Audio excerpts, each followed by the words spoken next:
Subscribe करें Kota study tutors को और हमारी नई वीडियो का नोटिफिकेशन तुरंत पाने के लिए बेल आइकन पर भी क्लिक जरूर करें। नमस्कार दोस्तों, कोटा स्टडी ट्यूटर्स में आपका स्वागत है। इस वीडियो में हम डिस्कस करेंगे जून के टॉप 100 करंट अफेयर्स के बचे हुए क्वेश्चंस। इससे पहले वाली वीडियो में मैं 50 क्वेश्चंस को डिस्कस कर चुका हूं। ये 50 क्वेश्चंस उसी का पार्ट 2 है। तो शुरू करते हैं आज का हमारा रंगारंग कार्यक्रम। और आपने पहले इन क्वेश्चंस को पढ़ लिया है तो इनको रिविजन की तरफ पढ़ सकते हैं। तो आज का हमारा पहला क्वेश्चन है और मैं यहाँ पर इनको हिंदी और इंग्लिश दोनों में पढ़ के सुना दूंगा आपको। ओके, तो हमारा पहला क्वेश्चन है कि के Sanjita Chanu who is in news recently is associated with which sports. तो हमको बताना है कि के संजीता चानू जो कि खबरों में रही है ये किस खेल से जुड़ी हुई है। तो यहाँ पर इनकी फ़ोटो दी गई है और आपने इनको टीवी में कई बार देखा होगा, इनको सुना भी होगा। ये बहुत खबरों में रहती है। तो ये वेट लिफ्टिंग से जुड़ी हुई है और इंडियन वेट लिफ्टिंग फेडरेशन के जो सेक्रेटरी हैं जिनका नाम है सहदेव यादव, उन्होंने बताया था कि 2 टाइम्स कॉमनवेल्थ गेम्स की मेडलिस्ट वेट लिफ्टिंग के संजीता चानू को साल 2018 के लिए अर्जुन अवार्ड दिया गया है। ओके, तो इसीलिए खबरों में रहती है, इनको 2018 के लिए अर्जुन अवार्ड दिया गया है। और ये किस खेल से जुड़ी हुई है? तो ये जुड़ी हुई है वेट लिफ्टिंग से। तो हमको सिंपल सा इतना याद रखना है कि के संजीता चानू किस खेल से जुड़ी हुई है। यहाँ पर इनकी फ़ोटो देख लीजिए, ये वेट लिफ्टिंग से जुड़ी हुई है। चलते हैं अगले क्वेश्चन की तरफ। तो हमारा अगला क्वेश्चन है कि who hosted the virtual global vaccine summit which was organised by the global alliance for vaccine and immunisation. तो वर्चुअल ग्लोबल वैक्सीन समिट की मेज़बानी किसने की थी? ओके, तो वर्चुअल ग्लोबल वैक्सीन समिट की मेज़बानी किसने की थी? जो global alliance for vaccine and immunisation द्वारा आयोजित किया गया था। तो इसकी मेज़बानी की थी यहाँ पर किसने की थी? Boris Johnson. यहाँ पर इनकी फ़ोटो भी है और ये है यूके के प्राइम मिनिस्टर। कौन है ये? यूनाइटेड किंगडम के प्राइम मिनिस्टर यानी कि प्रधानमंत्री हैं ये, और इन्होंने ही ग्लोबल वैक्सीन समिट की मेज़बानी की थी। अब चलते हैं अगले सवाल की तरफ। तो the first ever virtual leader summit was held between India and Australia recently. Who is the PM of Australia? तो सेम ऐसे ही इस क्वेश्चन में भी हमको बताना है कि जो ऑस्ट्रेलिया कंट्री है उसके प्राइम मिनिस्टर कौन हैं। तो यहाँ पर इनकी फ़ोटो दी गई है और इनका नाम है स्कॉट मॉरिसन। ओके, यहाँ पर इनकी फ़ोटो, इनका नाम है स्कॉट मॉरिसन। ये है ऑस्ट्रेलिया के प्राइम मिनिस्टर और चाइना का इन्होंने बहुत विरोध किया है अभी कोविड-19 पेंडेमिक में। ओके, तो इस क्वेश्चन का आंसर तो हमारा हो जाएगा स्कॉट मॉरिसन। अब चलते हैं अगले क्वेश्चन की तरफ। The G7 summit 2020 which was postponed to September November 2020 will be hosted by which country. तो इस क्वेश्चन में हमको बताना है कि G7 शिखर सम्मेलन 2020 जिसे सितंबर नवंबर 2020 तक स्थगित कर दिया गया था, किस देश द्वारा आयोजित किया जाएगा। तो G7 शिखर सम्मेलन किस देश द्वारा आयोजित किया जाएगा ये हमको इस क्वेश्चन में बताना है। तो यहाँ पर ये है डोनाल्ड ट्रंप और इसको आयोजित किया जाएगा यूनाइटेड स्टेट्स के द्वारा। ओके, तो इसके बारे में थोड़ा सा आपको बता देता हूँ मैं। तो यूएस प्रेसिडेंट डोनाल्ड ट्रंप ने G7 ग्रुप को एक्सपेंड करने का प्रस्ताव रखा था। उन्होंने ऐसा कहा था कि G7 अब आउटडेटेड हो चुका है, यानी कि इन्होंने कहा कि G7 जो ग्रुप है ये आउटडेटेड हो चुका है, इसको थोड़ा सा एक्सपेंड करना चाहिए और इसमें कुछ और कंट्रीज़ को शामिल करना चाहिए। अब वो कौन सी कंट्रीज़ है उनके नाम मैं आपको बता देता हूँ। तो इंडिया, ऑस्ट्रेलिया, साउथ कोरिया और रशिया को भी इसमें शामिल करने को कहा है इन्होंने। किसने? डोनाल्ड ट्रंप ने। ओके, अब चलते हैं अगले सवाल की तरफ। तो हमारा अगला सवाल है who wrote the book the room where it happen. तो यहाँ पर ये बुक है जिसका पोस्टर, यहाँ पर ये फोटो भी है। ओके, तो हमको बताना है कि ये पुस्तक किसने लिखी है। तो ये बुक किसने लिखी है? तो बताइए ये बुक किसने लिखी है। तो हमारे पास आंसर तो है यहाँ पे डोनाल्ड ट्रंप। ओके, और ये बुक 23 जून को रिलीज हुई थी, यानी कि 23 जून को इस बुक को रिलीज किया गया था। ओके, तो इस बुक का नाम याद रखना आप, क्या नाम है? The room where it happened. ये the room where it happened Donald Trump के द्वारा लिखी गई थी। अगले सवाल की तरफ चलते हैं। तो ये भी एक बुक का ही क्वेश्चन है। तो इस क्वेश्चन है who is the writer of the novel a burning. तो यहाँ पर अ बर्निंग नाम का नॉवल है और इसका राइटर कौन है या फिर कहें इसकी राइटर कौन है। तो यहाँ पर इनकी फ़ोटो है, इनका नाम है मेघना मजूमदार। तो यही इसकी राइटर है, इस बुक की राइटर यानी कि इस नॉवेल की राइटर है कौन? क्या नाम है इनका? मेघा मजूमदार। ओके, और ये 32 साल की न्यूयॉर्क की लेखक है। इनका जन्म तो वैसे कोलकाता में हुआ था और ये 32 साल की कहाँ की लेखक है? न्यूयॉर्क की लेखक है। अब चलते हैं अगले क्वेश्चन की तरफ। तो अगला क्वेश्चन है कि हु हैज़ बिन सॉरी एक क्वेश्चन ओके तो अगला क्वेश्चन है who has been appointed as Kyrgyzstan new prime minister. Okay, तो हमको बताना है इस क्वेश्चन में कि किर्गिस्तान के नए प्रधानमंत्री के रूप में किसको नियुक्त किया गया है। तो यहाँ पर ये हैं किर्गिस्तान के नए प्रधानमंत्री, ओके, जिनका नाम क्या है? कुबाबेक बोरोनोव। ओके, तो इनके नाम में थोड़ा सा बोलने में आसानी से नहीं बोले जाते हैं, तो कुबाबेक बोरोनोव इनका नाम है। तो इनको किर्गिस्तान के नए प्राइम मिनिस्टर के रूप में नियुक्त किया गया है और ये 55 साल के हैं। इनको किर्गिस्तान का नया पीएम बनाया गया है। ओके, अब चलते हैं अगले क्वेश्चन की तरफ। तो what is India's rank in environment performance index 2020 released jointly by Yale University and Columbia University. Okay, तो हमको बताना है कि येल यूनिवर्सिटी यानी कि येल विश्वविद्यालय और कोलंबिया विश्वविद्यालय द्वारा संयुक्त रूप से जारी पर्यावरण प्रदर्शन सूचकांक में भारत की रैंक क्या है। तो हमको एनवायरमेंट परफॉर्मेंस इंडेक्स में भारत की रैंक बतानी है। तो अपनी इंडिया की यहाँ पर रैंक है 168। ओके, तो ये रैंकिंग 180 देशों के लिए निकाली गई थी, जिसमें भारत का स्थान क्या रहा है? यहाँ पर 168 रहा है और डेनमार्क इस लिस्ट में टॉप पर रहा है और दूसरे नंबर पर यहाँ पर कौन रहा है? लक्समबर्ग। ओके, और तीसरे नंबर पर यहाँ पर रहा है स्विट्जरलैंड। तो आप यहाँ पर पहला तो डेनमार्क रहा ही, जो तो क्वेश्चन में भी दिया है हमको, और दूसरे नंबर पर यहाँ पर कौन रहा है? तो दूसरे नंबर पर है यहाँ पर लक्समबर्ग और तीसरे नंबर पर यहाँ पर है स्विट्जरलैंड। ओके, अब चलते हैं अगले क्वेश्चन की तरफ। तो अगला क्वेश्चन है what is India's rank based on number of nuclear warheads present in a country as per SIPRI yearbook 2020। Okay, तो हमको बताना है कि सिप्री ईयरबुक 2020 के अनुसार किस देश में मौजूद परमाणु वॉरहेड की संख्या के आधार पर भारत की रैंक क्या है। तो हमको बताना है कि किस देश में जो परमाणु हथियार होते हैं तो उसके आधार पर भारत की रैंक क्या है, यानी कि किस देश में कितने ज़्यादा परमाणु हथियार है। तो जिस भी देश में जितने ज़्यादा परमाणु हथियार होंगे वो देश टॉप करेगा इस रैंक में। ओके, तो यहाँ पर हमारे भारत की रैंक पहले हमको बतानी है। तो हमारे भारत की रैंक यहाँ पे कितनी रैंक है? हमारे भारत की यहाँ पर रैंक 6th। ओके, और अब मैं बात कर लेता हूँ कि परमाणु हथियारों की। तो सबसे ज़्यादा परमाणु हथियार कौन से देश के पास है? वो है यूएस के पास। ओके, उनके पास है 5800 परमाणु हथियार।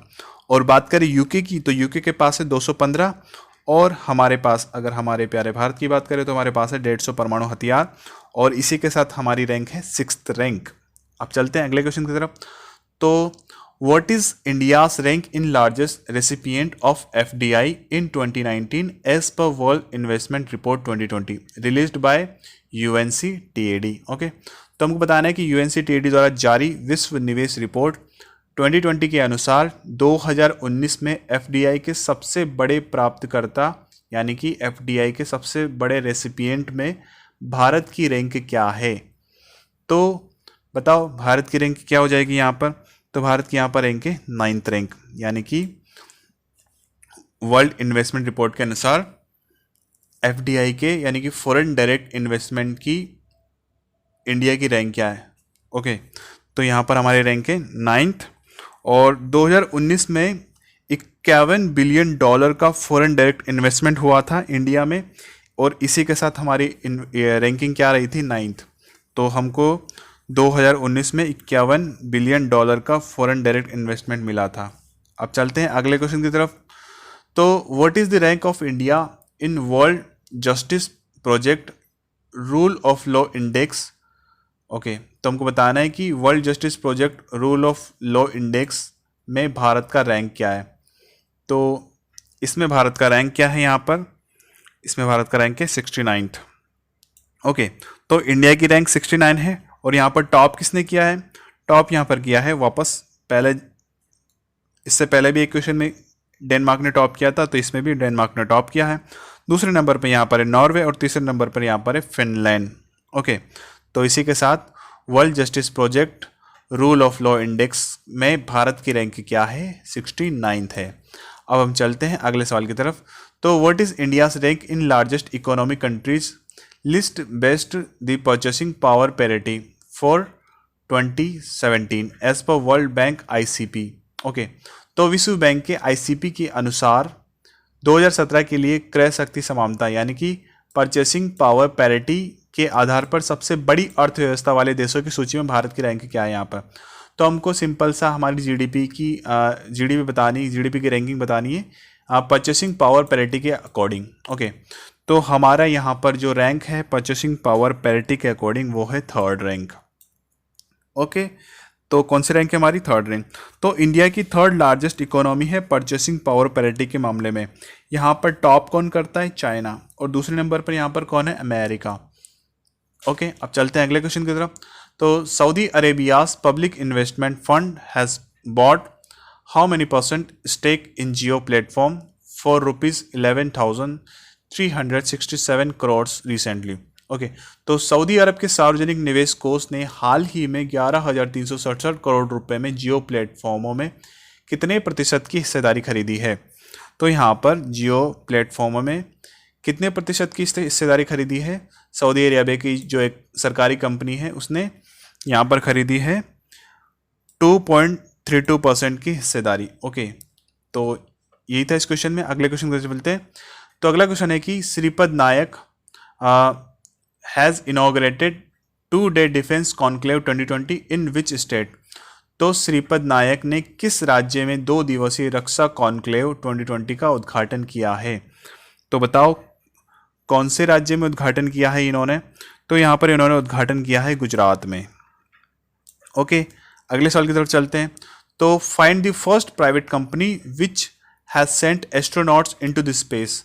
तो हमको इस क्वेश्चन में बताना है कि पहली निजी कंपनी यानी कि पहली प्राइवेट कंपनी कौन सी है जिसने अंतरिक्ष में यात्रियों को भेजा है। ओके, तो अंतरिक्ष में अंतरिक्ष यात्रियों को भेजा है, तो उस कंपनी का नाम है स्पेस एक्स। ठीक है, तो एलोन मस्क की स्पेस एक्स पहली प्राइवेट कंपनी है जिसने 2 अंतरिक्ष यात्रियों को अंतरिक्ष में भेजा है। और किसके द्वारा भेजा है? तो क्रू ड्रैगन स्पेस क्राफ्ट से भेजा है। क्या नाम था स्पेस क्राफ्ट का? Crew dragon. चलते हैं अगले सवाल की तरफ। तो अगला सवाल है the scientist of NASA has observed 5th state of matter for the first time in space. What is the 5th state of matter? तो नासा के वैज्ञानिकों ने अंतरिक्ष में पहली बार पदार्थ की 5वीं जो अवस्था है उसको खोजा है। तो हमको बताना है कि पदार्थ की 5वीं अवस्था क्या है, उसका नाम क्या है। तो यहाँ पर जो पदार्थ है जिसको कि मैटर कहते हैं, तो इसकी जो 5वीं अवस्था है वो है यहाँ पर BEC। ओके, तो कोल्ड एटम लैब ने पाया कि स्पेस में पदार्थ की 5वीं अवस्था भी है। ये अवस्था तब आती है जब किसी एलिमेंट के एटम को एब्सोल्यूट 0 टेम्परेचर पर ठंडा किया जाता है, यानी कि 0 केल्विन पर किसी भी चीज़ को जब ठंडा किया जाता है तो ये वाली स्टेट आती है उस टाइम पर। ओके, तो इसका नाम है, इस आंसर हो जाएगा इसका 4th आंसर। ओके, अब चलते हैं अगले क्वेश्चन की तरफ। तो अगला क्वेश्चन है कि ISRO has received a patent for its liquid cooling and heating garment for astronauts to use in space. By which year ISRO plans to send humans to space under Gaganyaan project. तो अंतरिक्ष में उपयोग करने के लिए इसरो को अपने लिक्विड कूलिंग और हीटिंग गारमेंट के लिए पेटेंट मिला है। तो इसरो ने किस वर्ष तक गगनयान परियोजना के तहत मनुष्यों को अंतरिक्ष में भेजने की योजना बनाई है? तो सिंपल सा इस क्वेश्चन में यही पूछा गया है कि जो हमारा इसरो है, ओके, जो ये किस वर्ष अंतरिक्ष में मनुष्यों को भेजेगा। ओके, तो इसका सीधा सा आंसर है 2022 को। अगले सवाल की तरफ चलते हैं। तो the last satellite of BeiDou navigation satellite system was launched recently. The BDS belongs to which country. तो जो बाइडू नेविगेशन सैटेलाइट सिस्टम है, ओके, तो इसका अंतिम उपग्रह हाल ही में लॉन्च किया गया था। तो हमको बताना है BDS किस देश का है। ओके, तो ये रिसेंटली न्यूज़ में भी था। तो ये है चाइना का सैटेलाइट। ओके, तो सैटेलाइट को सिचुआन प्रांत के सीजेंग सैटेलाइट लॉन्च सेंटर से लॉन्च किया गया था। कहाँ से? सिचुआन प्रांत के सीजेंग सैटेलाइट लॉन्च सेंटर से इसको लॉन्च किया गया था। अब चलते हैं अगले क्वेश्चन की तरफ। तो which is India's first airport to get an indigenously developed aviation weather monitoring system. तो स्वदेशी रूप से विकसित विमानन मौसम निगरानी प्रणाली पाने वाला भारत का पहला हवाई अड्डा कौन सा है? तो यहाँ पर इस क्वेश्चन का आंसर है कैंपेगौड़ा इंटरनेशनल एयरपोर्ट। ओके, तो ये है स्वदेशी रूप से विकसित विमानन मौसम निगरानी प्रणाली पाने वाला भारत का पहला एयरपोर्ट, जिसका नाम है कैंपेगौड़ा इंटरनेशनल एयरपोर्ट। कहाँ पर है ये? बेंगलोर में। ओके, चलते हैं अगले क्वेश्चन की तरफ। Find the world's first country which used drone mounted ULV sprayer for locust control. दुनिया के पहले देश का पता लगाएं जिसने टिड्डी नियंत्रण के लिए ड्रोन माउंटेड स्प्रेयर का इस्तेमाल किया था। तो हमको बताना है कि कौन से देश ने ये ऐसे फोटो देखिए आप, इस तरह से जो टिड्डियों पर नियंत्रण पाने के लिए इस तरह के ड्रोन से स्प्रे किया था। तो कौन सी कंट्री ने ये किया है? पहली बार ये किया है हमारे प्यारे भारत ने। ठीक है, तो भारत ही पहली कंट्री है जिसने टिड्डियों को ड्रोन के माध्यम से कंट्रोल किया है। ठीक है, अगले सवाल पर चलते हैं। तो find the country which is going to host AFC Asian football federation women's Asian cup 2022। उस देश का हमको पता लगाना है जो AFC यानी कि एशियाई फुटबॉल परिसंघ महिलाओं के एशियाई कप 2022 की मेजबानी करने जा रहा है। तो AFC जो महिलाओं के लिए गेम है, इसकी मेजबानी 2022 में कौन से देश के द्वारा की जाएगी? तो ये फुटबॉल का गेम होता है, तो इसकी मेजबानी की जाएगी, किसके द्वारा की जाएगी? इंडिया के द्वारा की जाएगी 2022 में। ओके, और इससे पहले 1979 में मेज़बानी की थी हमारे प्यारे भारत ने, और अब 2022 में वापस से मेज़बानी की जाएगी। अगला सवाल है, which country is going to host FIFA 2023 women's world cup football tournament. तो हमको बताना है FIFA 2023 महिला विश्व कप फुटबॉल टूर्नामेंट की मेज़बानी करने वाला कौन सा देश है? तो ध्यान से देखना पड़ना इस सवाल को कि FIFA 2023 महिला विश्व कप फुटबॉल टूर्नामेंट की मेज़बानी कौन से देश के द्वारा की जाएगी?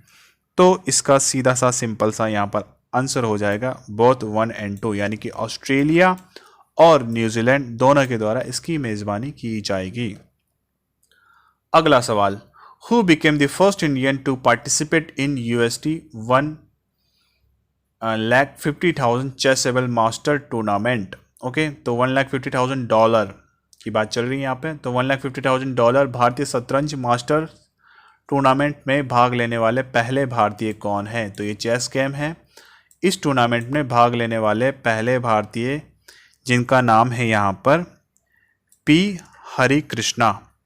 ठीक है, तो इन्होंने अपनी शुरुआत मैग्नस कार्लसन चेस टूर से की थी और ये भारत की तरफ से इस टूर्नामेंट में भाग लेने वाले पहले भारतीय बने हैं। क्या नाम है इनका? P हरिकृष्णा। यहाँ पर इनकी फ़ोटो है।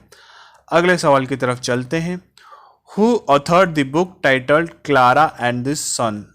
तो हमको बताना है क्लारा और द सन नामक की जो पुस्तक है इसके लेखक कौन है? ऐसी पुस्तक है, मैंने इसका फ़ोटो दिखा दिया आपको। तो इसके लेखक का नाम हमको बताना है। तो इसके लेखक का नाम है काजुओ इशिगुरो। क्या नाम है? Kazuo Ishiguro. ये नोबेल प्राइज़ विनर है। इनका जन्म कहाँ पे हुआ था? नाम से लगता है इनका जन्म जापान में हुआ था और ये नोबेल प्राइज़ विनर भी रह चुके हैं। अब चलते हैं अगले क्वेश्चन की तरफ। तो Wajid Khan who passed away recently is a renowned. तो हमको बताना है कि वाजिद खान जिनका निधन हो चुका है ये क्या थे? ओके, तो इनके बारे में हमको बताना है। तो सॉरी, यहाँ पर ऑप्शंस में कुछ गड़बड़ी हो चुकी है। तो ये क्या थे ये? तो इनको तो काट देते हैं। ओके, तो ये एक म्यूजिक डायरेक्टर थे और इन्होंने बहुत सी मूवीज़ में म्यूजिक दिया था अपना। ओके, तो ये क्या थे? Music director. ओके, तो वांटेड, दबंग, एक था टाइगर, ऐसी मूवीज़ में इन्होंने अपना म्यूजिक दिया था। अब चलते हैं अगले क्वेश्चन की तरफ। तो हमारा अगला क्वेश्चन है कि the world no tobacco day was observe every year on. तो हमको बताना है कि हर साल जो विश्व तंबाकू निषेध दिवस कब मनाया जाता है? तो विश्व तंबाकू निषेध दिवस हर साल मनाया जाता है 31 मई को। ओके, और WHO ने 1987 से इसकी शुरुआत की थी। ठीक है, अब हम चलते हैं अगले सवाल की तरफ। A team of Archaeological Survey of India has discovered a 1100 years old monolithic sandstone Shiva Lingam in which country? तो भारतीय पुरातत्व सर्वेक्षण की एक टीम ने किस देश में 1100 साल पुराने बलुआ पत्थर के शिवलिंग की खोज की है? तो हमको बताना है कि कौन से देश में भारतीय पुरातत्व सर्वेक्षण की एक टीम ने 1100 साल पुराने बलुआ पत्थर के जो शिवलिंग की खोज की। यहाँ पर देख सकते हैं फोटो में। तो इस शिवलिंग की खोज कहाँ पर, कौन से देश में की है? तो इसकी खोज की है वियतनाम में। ओके, अगले सवाल की तरफ चलते हैं। तो अगला सवाल है, minister of electronics and information technology Ravishankar Prasad launched a trilogy of schemes namely electronics manufacturing scheme 2.0 recently. What is the outlay of the scheme? Okay, तो इलेक्ट्रॉनिक्स और सूचना प्रौद्योगिकी मंत्री रविशंकर प्रसाद ने हाल ही में इलेक्ट्रॉनिक्स विनिर्माण योजना 2.0 नामक योजनाओं की एक ट्रायलॉजी स्कीम शुरू की है। योजना का परिव्यय क्या है, यानी कि योजना में कितना पैसा खर्च किया जाएगा? योजना का नाम क्या है? Electronics manufacturing scheme 2.0। ओके, तो इस योजना में कितना पैसा खर्च किया जाएगा वो हमको बताना है इस क्वेश्चन में। तो यहाँ पर इसका आंसर हो जाएगा 50,000 करोड़ रुपए इलेक्ट्रॉनिक्स मैन्युफैक्चरिंग स्कीम पर खर्च किए जाएंगे। अगले सवाल की तरफ चलते हैं। तो which ministry in India has launched Sahakar Mitra scheme? तो हमको बताना है कि सहकार मित्र स्कीम किसके द्वारा लॉन्च की गई है, यानी कि भारत में किस मंत्रालय ने सहकार मित्र योजना को शुरू किया है? तो यहाँ पर इसका सीधा सा आंसर हो जाएगा ministry of agriculture and farmers welfare. Okay, तो मिनिस्ट्री ऑफ नरेंद्र सिंह तोमर जो कि यूनियन मिनिस्टर हैं, इन्होंने इस योजना को लॉन्च किया था। ओके, तो किस मंत्रालय के द्वारा? Ministry of agriculture and farmers welfare. अगले सवाल की तरफ चलते हैं। Who launched my life my yoga contest एमिड lockdown? तो लॉकडाउन के बीच में माई लाइफ माई योगा प्रतियोगिता का शुभारंभ किसने किया है? ओके, तो इसका शुभारंभ किया था आयुष मंत्रालय ने। अब आयुष मंत्रालय की जो फुल फॉर्म है वो यहाँ पर मैंने इस आंसर में लिख दी है। तो ministry of Ayurveda, yoga and naturopathy, यूनानी, सिद्धा एंड होम्योपैथी। ओके, तो ये आयुष की फुल फॉर्म है। तो इसकी जो शुभारंभ किसने किया था? आयुष मंत्रालय ने किया था। मैंने आपको फुल फॉर्म भी बता दी है यहाँ पर। ओके, अब चलते हैं अगले क्वेश्चन की तरफ। Which ministry launched hashtag I commit? तो किस मंत्रालय ने हैशटैग आई कमिट लॉन्च किया है? तो इसको लॉन्च किया है मिनिस्ट्री ऑफ पावर ने। ओके, यहाँ पर ये है राजकुमार सिंह, इनकी फ़ोटो दी गई है। और हैशटैग आई कमिट जो अभियान था इसको लॉन्च किसने किया था? मिनिस्ट्री ऑफ पावर ने इसको लॉन्च किया है। तो यूनियन मिनिस्टर ऑफ पावर जिनका नाम है RK सिंह, इन्होंने लॉन्च किया था। इसका एम ये था कि गवर्नमेंट और प्राइवेट कंपनी साथ आकर एनर्जी एफिशिएंसी, रिन्यूएबल एनर्जी के ऊपर काम करें। कब? फ्यूचर में। तो हमको जो रिन्यूएबल एनर्जी सोर्सेस के ऊपर काम करना है और एनर्जी एफिशिएंसी के ऊपर भी काम करना है। ओके, तो इसलिए इस अभियान को लॉन्च किया था मिनिस्ट्री ऑफ पावर ने, जिसका नाम है हैशटैग आई कमिट।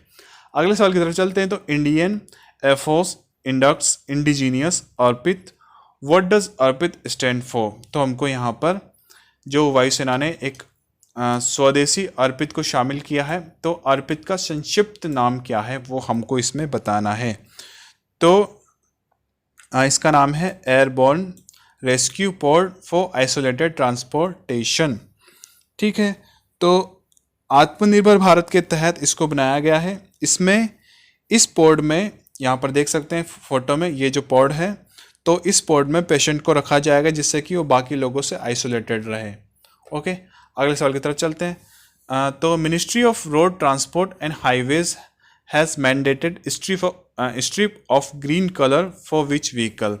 तो सड़क परिवहन और राजमार्ग मंत्रालय ने किन वाहनों के लिए हरे रंग की पट्टी को अनिवार्य किया है। तो यहाँ पर BS6 जो 4 व्हीलर है उनके लिए हरी पट्टी, यानी कि जो ऐसी हरी पट्टी होगी उसको अनिवार्य कर दिया है। ओके, तो इसका आंसर हो जाएगा BS6 व्हीकल। अगला सवाल है, which Indian organisation has become the first construction sector organisation to go fully digital. तो कौन सा भारतीय जो संगठन है जिसको फुल्ली डिजिटल बनाए जाने वाला पहला निर्माण क्षेत्र संगठन बन गया है। ओके, तो इसका आंसर है NHAI। ओके, तो इसकी फुल फॉर्म है national highway authority of India under the ministry of road transportation and highways. Okay, अगले सवाल की तरफ चलते हैं। What is India's rank in the startup ecosystem rankings report 2020। तो स्टार्टअप इकोसिस्टम रैंकिंग रिपोर्ट 2020 में भारत की रैंक क्या है? तो यहाँ पर भारत की रैंक स्टार्टअप इकोसिस्टम में भारत की रैंक यहाँ पर है, कितनी है भारत की रैंक यहाँ पर? 23rd। ओके, पहले हमारी रैंकिंग 2019 में 17 थी और US टॉप करता है इस रैंकिंग में, उसके बाद UK और इजराइल। तो इसमें अभी तो हमारी रैंकिंग क्या है? 23rd है, लेकिन इससे पहले हमारी रैंकिंग कितनी थी? 2019 में 17वीं रैंक थी हमारी, और इसमें हमेशा टॉप कौन करता है? US, उसके बाद में UK और इजराइल, यानी कि सेकंड और थर्ड नंबर पर UK और इजराइल आते हैं। अगले सवाल की तरफ चलते हैं। Who is appointed as the president of the confederation of Indian industry. तो भारतीय उद्योग परिसंघ, जिसकी फुल फॉर्म बताई मैंने किसकी? CII, यानी कि कन्फेडरेशन ऑफ इंडियन इंडस्ट्री के अध्यक्ष के रूप में किसे नियुक्त किया गया है? तो यहाँ पर इनकी फ़ोटो दी गई है, इनका नाम है उदय कोटक। तो इनको कन्फेडरेशन ऑफ इंडियन इंडस्ट्री के प्रेसिडेंट यानी कि अध्यक्ष के रूप में चुना गया है। और ये कौन है? तो ये है MD and CEO of Kotak Mahindra bank. और इन्होंने किसको रिप्लेस किया है? तो इन्होंने रिप्लेस किया है विक्रम किर्लोस्कर को। अगले सवाल की तरफ चलते हैं। Who is appointed as brand ambassador of Bihar's khadi. Bihar की खादी के ब्रांड एम्बेसडर के रूप में किसे नियुक्त किया गया है? तो इनको तो हम सब जानते ही हैं, पंकज त्रिपाठी भैया है ये। तो इनको बिहार के खादी के ब्रांड एम्बेसडर के रूप में अपॉइंट किया गया है, और ये खादी प्रोडक्ट को प्रमोट करेंगे, साथ ही जो पटना में जो खादी मॉल है उसको भी ये प्रमोट करेंगे। चलते हैं अगले सवाल की तरफ। विच स्टेट गवर्नमेंट स्टार्टेड बाल श्रमिक विद्या योजना टू एडुकेट चाइल्ड लेबरर। तो किस राज्य सरकार ने बाल श्रमिकों को शिक्षित करने के लिए बाल श्रमिक विद्या योजना शुरू की है? तो बताइए कौन से राज्य ने शुरू किया है? तो फोटो देखकर तो सभी बता देंगे, ये है योगी आदित्यनाथ। तो इनका राज्य है उत्तर प्रदेश, क्योंकि ये उत्तर प्रदेश के चीफ मिनिस्टर हैं। तो उत्तर प्रदेश के चीफ मिनिस्टर ने श्रमिकों के लिए बाल श्रमिक विद्या योजना की शुरुआत की है। ओके, अब चलते हैं अगले सवाल की तरफ। Where Uttarakhand has open its biggest biodiversity park. तो उत्तराखंड ने अपना सबसे बड़ा जैव विविधता पार्क कहाँ पर खोला है? तो बताइए उत्तराखंड ने अपना सबसे बड़ा जैव विविधता पार्क कहाँ पर खोला है? तो इसको उत्तराखंड में खोला गया है हल्द्वानी में। ओके, तो हल्द्वानी में खोला है Haldwani Uttarakhand forest research wing biodiversity park, इसका नाम ये रहेगा। ओके, अब चलते हैं अगले क्वेश्चन की तरफ। What is the name of the active asteroid discovered near Jupiter. तो बृहस्पति के पास खोजे गए एक्टिव एस्टेरॉयड, जिसको हिंदी में कहते हैं सक्रिय क्षुद्र ग्रह, उसका नाम क्या है? तो जुपिटर के पास में एक एस्टेरॉयड खोजा गया है, उसका नाम हमको बताना है। तो उसका नाम है यहाँ पर 2019 LD2। अब ऐसे ही नाम रखते हैं वैज्ञानिक साइंटिस्ट लोग, बहुत से जो एस्टेरॉयड है उनके ऐसे ही नाम रखे गए हैं। तो इसका नाम रखा है इन्होंने 2019 LD2। अब चलते हैं अगले क्वेश्चन की तरफ। After whom is NASA going to rename its headquarter. तुमको बताना है कि नासा किसके नाम पर अपने मुख्यालय का नाम बदलने जा रहा है, यानी कि नासा के हेडक्वार्टर का नाम पहले कुछ और होता था, अब कुछ और रहेगा। तो नासा के हेडक्वार्टर का नाम यहाँ पर किसके नाम के बाद रहेगा? मेरी W जैक्सन। ठीक है, तो यहाँ पर इसका आंसर हो जाएगा मेरी डब्ल्यू जैक्सन। ये पहली अफ्रीकन अमेरिकन फीमेल इंजीनियर थी नासा में। ये इनकी फ़ोटो है। ये पहली अफ्रीकन अमेरिकन फीमेल इंजीनियर थी कहाँ पर? नासा में। तो इन्हीं के नाम पर जो नासा का हेडक्वार्टर है उसका नाम रखा जाएगा अब। अगला सवाल, which country is going to join the united nations armed trade treaty? तो कौन सा देश संयुक्त राष्ट्र शस्त्र व्यापार संधि में शामिल होने जा रहा है? तो इतने सालों से तो कभी ये शामिल हुआ नहीं था। अब आप सोच सकते हो कौन सा देश हो सकता है वो। तो यहाँ पर मैं बात कर रहा हूँ किसकी बात कर रहा हूँ मैं? चाइना की बात कर रहा हूँ मैं यहाँ पर। तो चाइना वो देश है जो पहले UNATT में शामिल नहीं था, लेकिन अब शामिल होने जा रहा है। संयुक्त राष्ट्र शस्त्र व्यापार संधि में अब शामिल होने जा रहा है कौन? चाइना। ओके, अब चलते हैं अगले क्वेश्चन की तरफ। What India's rank in the IMD's Annual World Competitiveness Index 2020? तो IMD के वार्षिक विश्व प्रतिस्पर्धात्मक सूचकांक 2020 में भारत की रैंक क्या है? तो यहाँ पर भारत की रैंक है 43rd। ओके, अब IMD क्या है यहाँ पर? तो IMD की फुल फॉर्म यहाँ पे इंस्टीट्यूट फॉर मैनेजमेंट डेवलपमेंट। और टॉप किसने किया है इस रैंक में? तो सिंगापुर ने यहाँ पर टॉप किया है। और 63 नेशंस की लिस्ट में इंडिया की रैंक थी 43rd और टॉप किया है सिंगापुर ने। अगले साल की तरफ चलते हैं। The first solar eclipse of 2020 took place on, बताओ 2020 का पहला सूर्य ग्रहण कितने जून को हुआ था? तो हम सबको पता है 21 जून को ये देखा गया था सूर्य ग्रहण। अगले साल की तरफ चलते हैं। Who has recently discovered a new species of fish in Arunachal Pradesh? हाल ही में अरुणाचल प्रदेश में मछली की नई प्रजाति की खोज किसने की है? तो बताओ मछली की नई प्रजाति की खोज किसने की है? तो मछली की नई प्रजाति की खोज की है, किसने की है? यहाँ पर इनका नाम है डॉक्टर केशव कुमार झा। तो ये मछली की नई प्रजाति है, यहाँ पर देख लीजिए, आप नाम भी पढ़ लीजिए। इनकी खोज की है डॉक्टर केशव कुमार झा ने। ओके, ये associate professor and head of department of geology है। कहाँ के? जवाहरलाल नेहरू कॉलेज पासीघाट के। अब चलते हैं अगले सवाल की तरफ। How many state on sport facilities have been identified under the first phase of Khelo India state centres of excellence? तो Khelo India state centre of excellence के पहले चरण के तहत कितने राज्य के स्वामित्व वाली खेल सुविधाओं की पहचान की गई है? तो बताओ इसका आंसर क्या होगा? तो यहाँ पर इसका आंसर हो जाएगा 8 राज्यों के लिए इसको खोला गया है सेंटर फॉर एक्सीलेंस को। उन 8 राज्यों के नाम मैं आपको बता देता हूँ। तो कर्नाटका, ओडिशा, केरला, तेलंगाना, अरुणाचल प्रदेश, मणिपुर और मिजोरम और नागालैंड। ओके, अब चलते हैं अगले क्वेश्चन की तरफ। Who is the first women chief secretary of Punjab? तो पंजाब की पहली महिला मुख्य सचिव कौन है? यहाँ पर ये फोटो है, मास्क लगाकर बैठे हुए ये। और इनका नाम क्या है? तो इनका नाम है विनी महाजन। ओके, इनका नाम है विनी महाजन। ये पंजाब की पहली महिला मुख्य सचिव है, यानी कि चीफ सेक्रेटरी ऑफ पंजाब हैं ये, जिनका नाम विनी महाजन है। अगले सवाल की तरफ चलते हैं। तो हमारा अगला सवाल है, which airport in Uttar Pradesh is approved to be declared as an international airport? तो उत्तर प्रदेश के किस हवाई अड्डे को अंतर्राष्ट्रीय हवाई अड्डा घोषित करने की मंजूरी मिली है? तो यहाँ पर इसका नाम है खुशीनगर एयरपोर्ट। इसको इंटरनेशनल एयरपोर्ट की मंजूरी मिल चुकी है। ओके, अगले सवाल की तरफ चलते हैं। National statistics day is celebrated on which day every year? तो हमको बताना है कि राष्ट्रीय सांख्यिकी दिवस यानी कि स्टैटिस्टिक्स डे कब, हर साल कब मनाया जाता है? तो ये मनाया जाता है हमारे जन्म दिवस के दिन, मेरा भी बर्थडे से दिन आता है 29 जून को। तो फादर ऑफ इंडियन स्टैटिस्टिक्स किसको कहा है? प्रशांत चंद्रा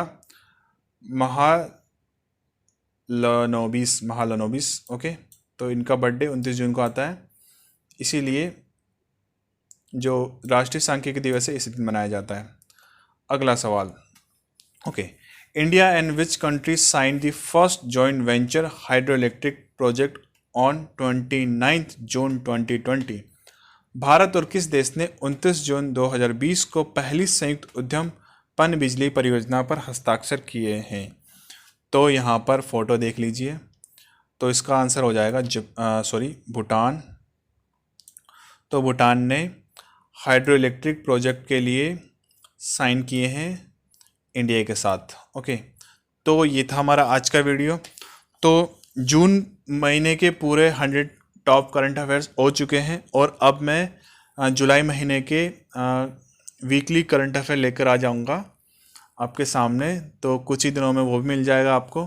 तो ये था हमारा आज का वीडियो अच्छा लगा तो वीडियो को लाइक करें, चैनल को सब्सक्राइब करें और अपने दोस्तों में इन जो भी हमारी वीडियोस आती है उनको शेयर जरूर कर दें। Okay, so take care, bye bye, always be smart, हमेशा मैं कहता हूँ। और ओके, बाय बाय।